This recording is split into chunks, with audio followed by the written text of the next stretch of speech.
All right, the 2025 college volleyball season is right around the corner. So here are my top storylines for this season. We've got a lot of good ones. First, Penn State ended last year back on top of college volleyball in a new era under Katie Schumacher-Cauley. We know PSU had the biggest volleyball dynasty of all time, 4 national titles in a row from 2007 to 2010. Now they bring in one of the best players in the country, and they'll look to rebuild and stay on top.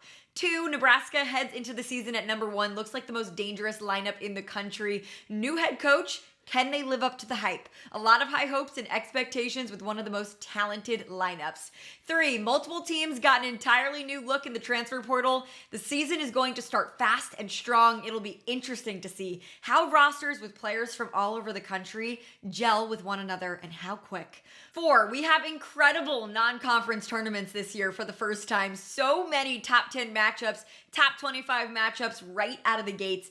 Many of the top 10 teams will probably have early records that look a lot different than years past. We could see a lot more losses.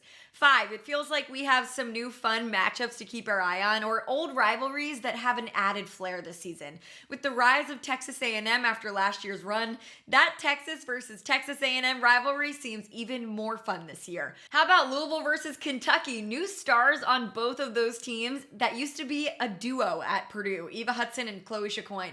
Kentucky and Texas fighting for the top of the SEC. Or how about Penn State and Nebraska after the reverse sweep in the semifinals last season and as the preseason number 1 and number 2 teams? That one feels like it has some added value there as well. 6, a lot of preseason talk about UCLA rebuilding from the portal. The Bruins have 4 national championships, but 3 were in the 90s.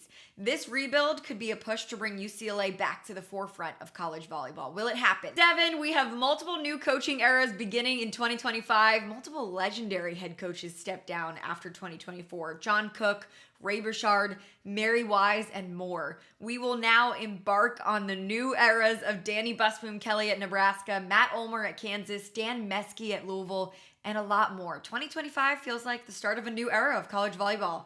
And finally, who will emerge as superstars this season? Last year graduated a lot of very big shoes to fill, and we have high-profile youngsters and freshmen to look forward to seeing on the court this season. Last year we saw names like Izzy Stark, a freshman, go on to win the national title. Who will be big time this year? We have highly touted recruits like Abby Vanderwall at Texas, or players like Stella Swenson at Minnesota who didn't play last year.